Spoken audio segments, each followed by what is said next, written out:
Willis J. Richardson. My name is Barbara Odenia Lynch Brayboy. Glenda Chavis Adkins. My name is Charlie Richardson. My name is Buford Lynch. My name is Glenda Evans. My name is Blanche Copeland Mills. My name is Wanda Richardson. My name is Dorothy Lynch. Gray Anstad. I am Brucey Ogletree Green Richardson. Angela Richardson.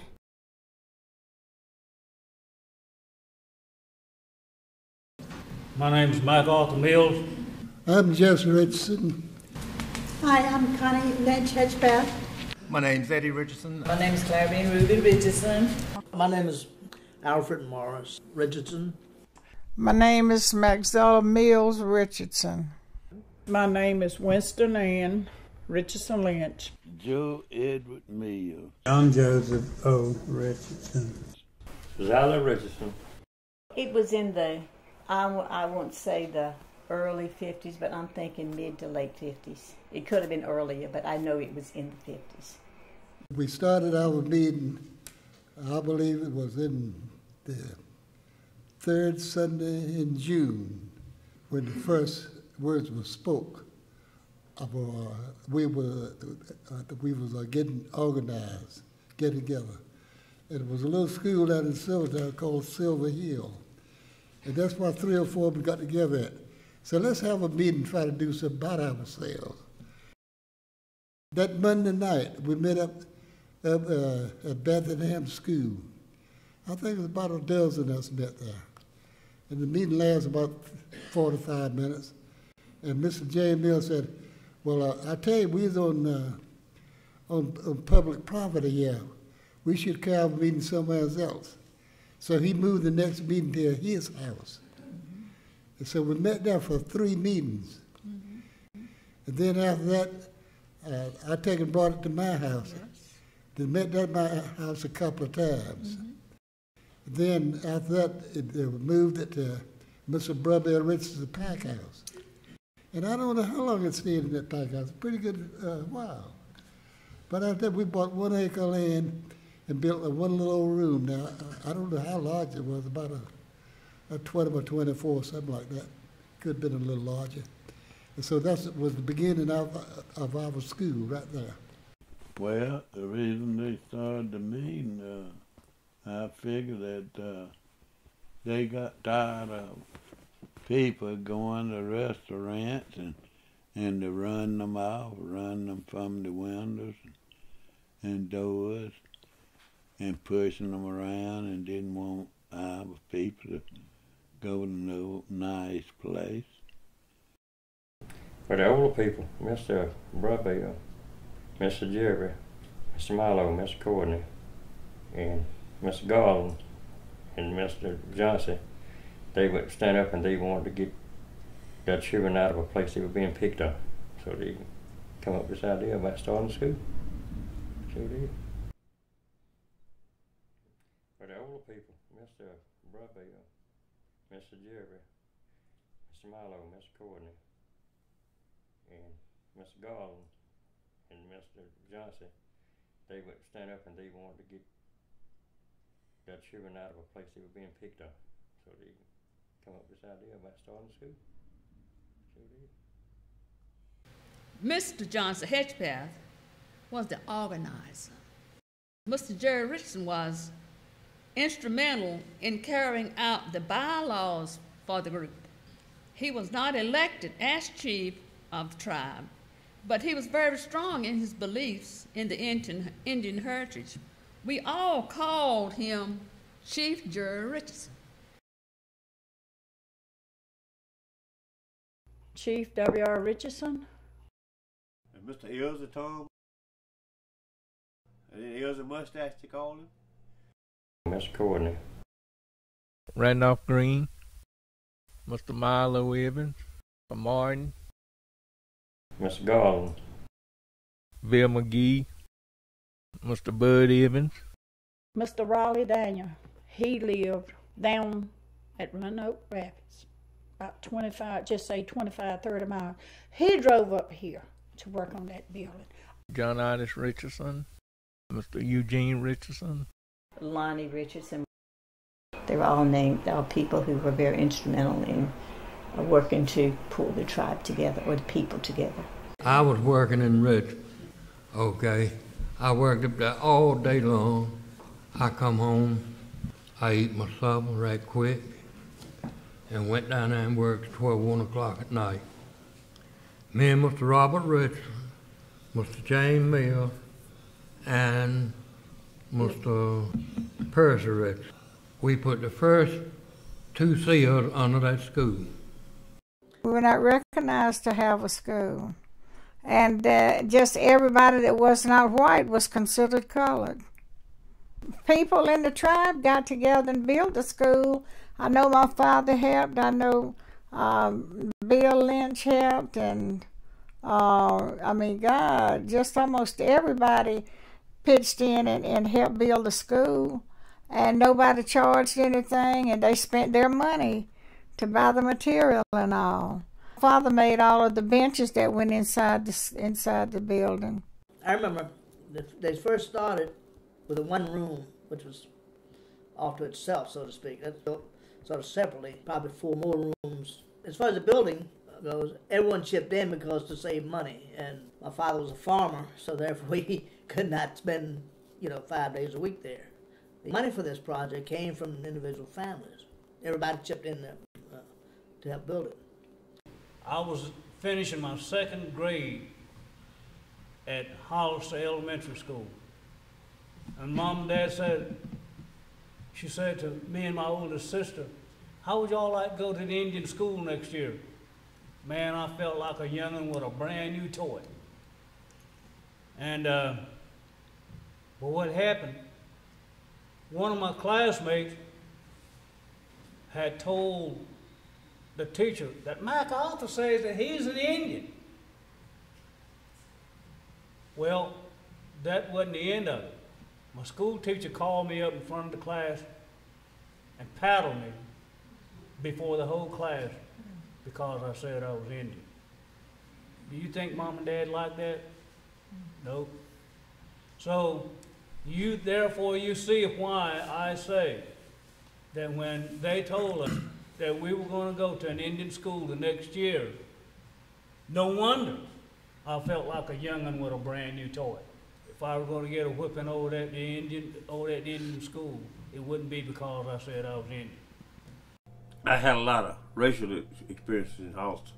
Well, see, because a lot of Indians were going to school there, and a lot of black guys were going to school there, girls.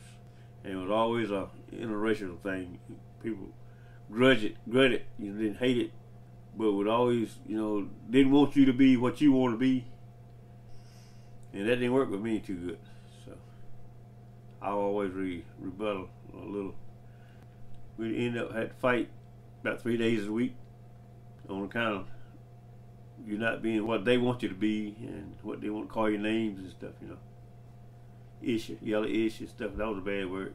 When the elders began to meet and we as children started to learn a little bit about what was going on, one day at school, one of the students who did not wish to be recognized as Indian made a statement about someone in his family had found out where those people were meeting to organize that old club, and therefore his relatives had said that they were going to burn that house down. And I was so frightened because I thought, oh, they're going to kill my daddy. And after I think the word got out that that's what was going on, then that's when it got a bit rough for us as students in those schools. There were no Indian teachers in the area. There were some Indian people, but they were not a part of the movement. If I remember correctly, that when it was first started, the teachers were paid, I think, like $300 a month, and the parents put forth that money.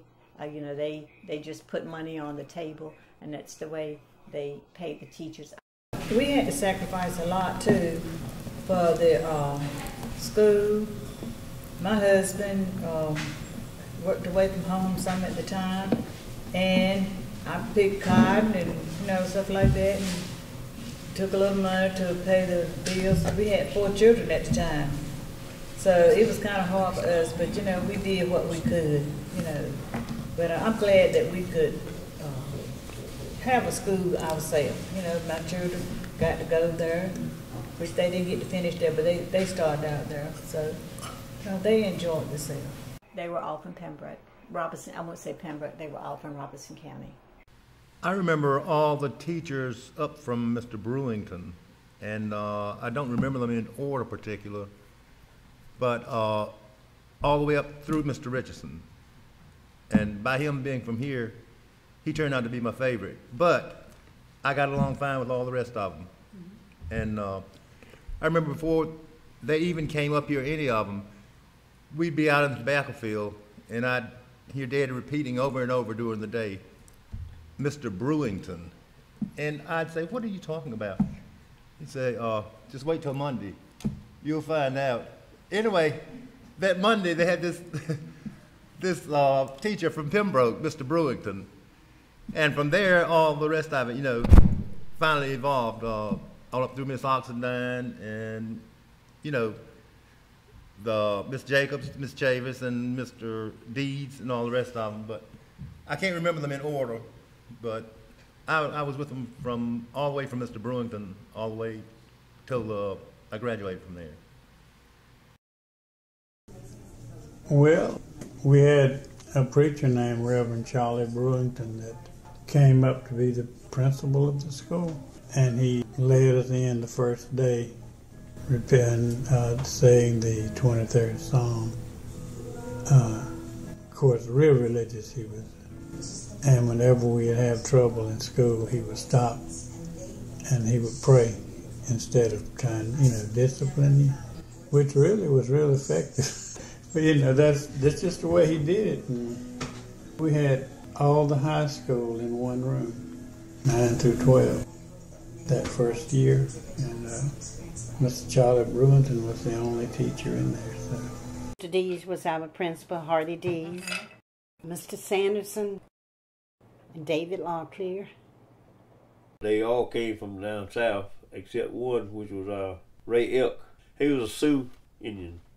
But he was the only one that wasn't from this area, from North Carolina. The rest of them was North Carolina. He was from South Dakota.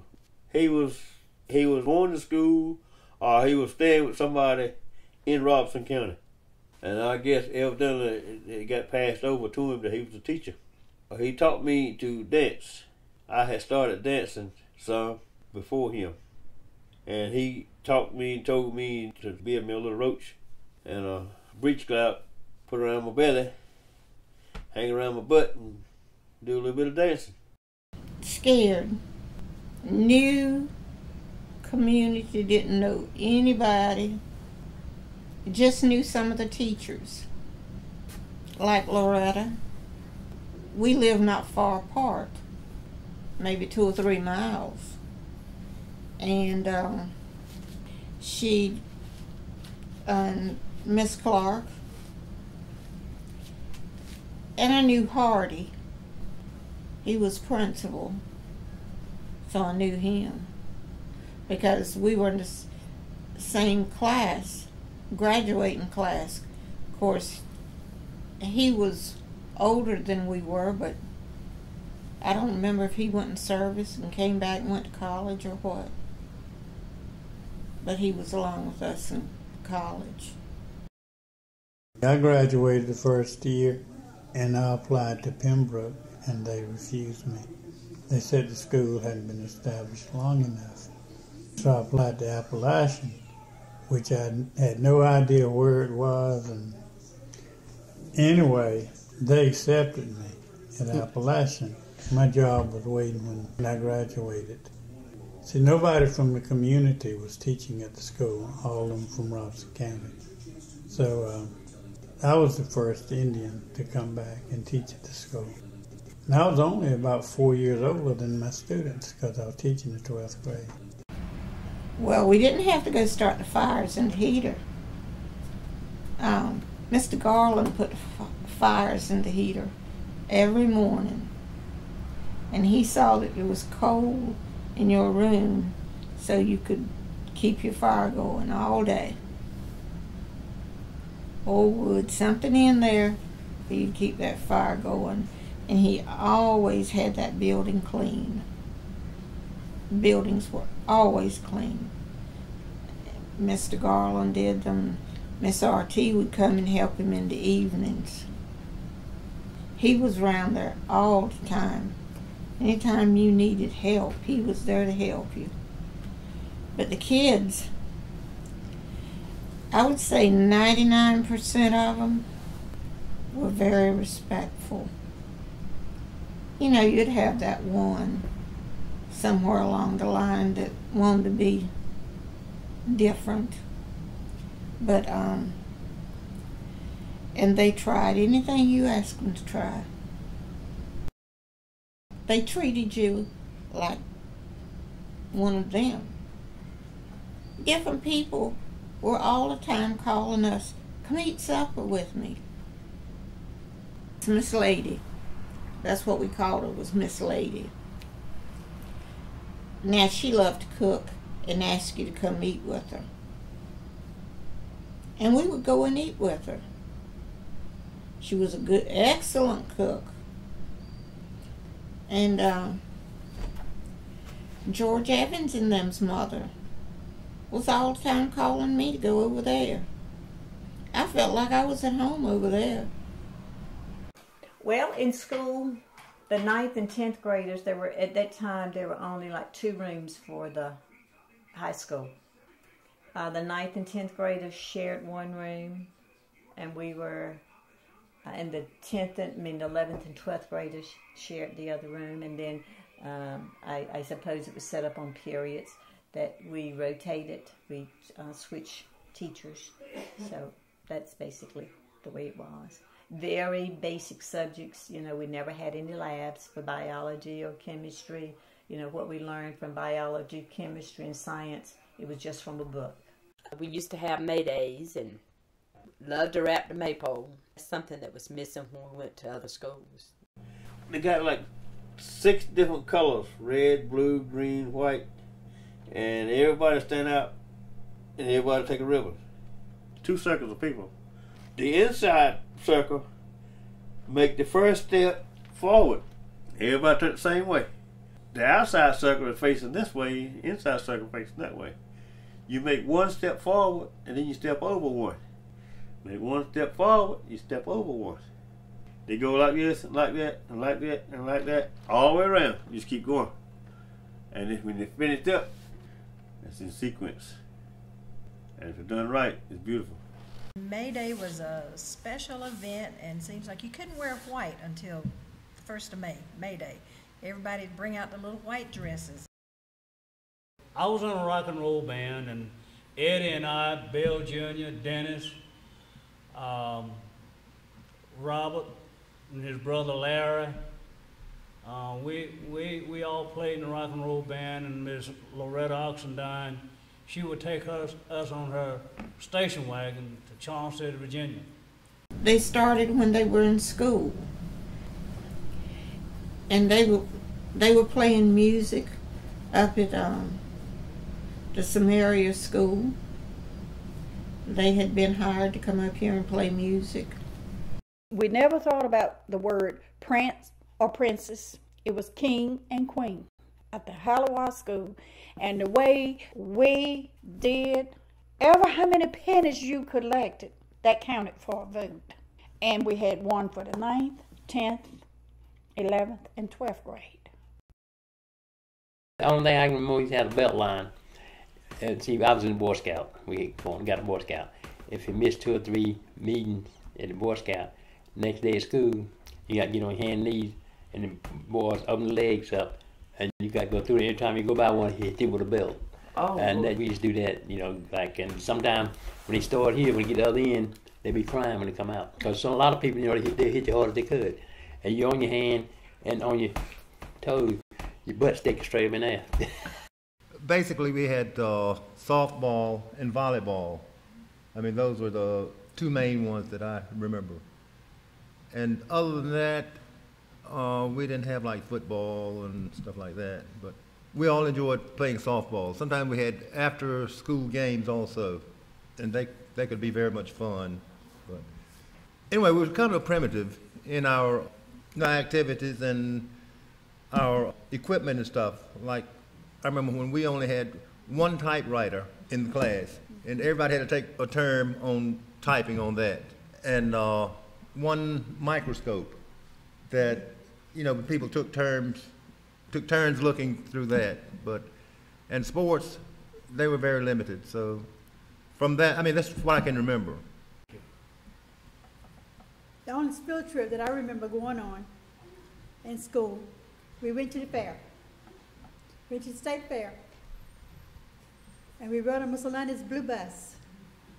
Well, that was the only color bus that we had, but Mussolini drove the bus. And by me and Butch, again, being in the same, going together, we were given $5. And with that $5, we had to share our whole day at the fair. Just to eat and to ride, get the rides. So me and Hayes and Kathy, we got up there, we decided that we were going to find us somebody to help us to ride on the rides. So we hooked up with some boys that was from Clinton.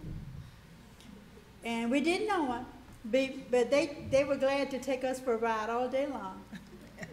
And when we got ready to go, they wanted our address, and we said, we can't give you our address. So, you know, there's not much difference in the girls today as it was back then. You know, we were flirty. We did our little mean things, but still at the same time, we knew better than to give anybody our address. My experiences that I value is the legacy that our parents taught us, that if people are united on one accord and band together and are willing to sacrifice and deny themselves, with the help of God, they can accomplish anything. And we proved that when we accomplished it, got our school, because back in that day, that was almost an impossible task, so it seemed. And I will always value that, what they taught me. They've always taught us what we were from day one, I remember. And my father teaching us, we were Indian people. We went to school with other people, but he always says, you stay in your place. You go to school, you work with them, you go to school with them, but when you come home, you leave, they go home and you go home. That's with everybody. It was not that you hated anybody or discriminated against them, but you didn't live with them, with other people. We were just raised up separate. What I valued the most about the experience at school is that there wasn't any divisions then. There wasn't. We didn't see the line. We didn't see the Warren County line, the Halifax County line. All we saw was our people being together. Some of the things I value most about my experiences at the Haliwa School is that from attending there, it was a sense of safety, and it was a sense of community, and it built your self-esteem, which creates a much better learning environment. We felt accepted, and we felt loved and cared for, and when we had to go off that last year, school felt like a stressful experience. I think, if I had to say, I enjoyed being there more than any place I've ever been. Even though I had to go to the outside toilet and didn't have running water and all that, I think on the whole I was more satisfied there than anywhere else. Haliwa will shine tonight, Haliwa will shine. She'll shine in beauty bright all down the line. Won't we look neat tonight, dressed up so fine? When the sun goes up and the moon comes down, Haliwa will shine.